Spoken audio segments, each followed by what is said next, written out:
Krasi tekkizdirilgan mana. Ko'ryapsizlar. Mana shuni har doim aytaman, olmosda ishlash kerak edi, mana qaranglar. O'zingizga bitta ko'ringlar. Yengil xuddi shu tarzda ishlab chiqasiz.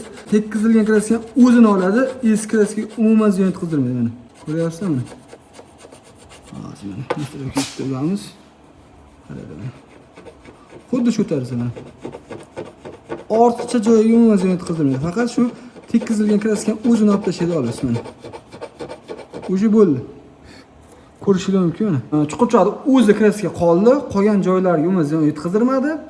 Shu bilan ishimiz ancha oson bitdi kelib.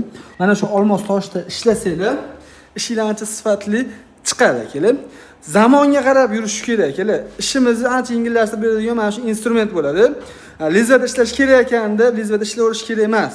Lizvada ishlanadi, faqat qaysidir holatda bir instrument bo'lmay qolgan holatda bo'lsa lizvada ishlasangiz bo'ladi, lekin lizvada yondan qaraganda ozgina to'lqin qilib qo'yish xavfi bor. Kelar kimga kerak bo'ladigan bo'lsa topolmasanglar, mabodo aloqaga chiqsanglar 12 ta viloyatga mana shu olmos toshda yetkazdirib beriladi. Narxi $40 bo'ladi.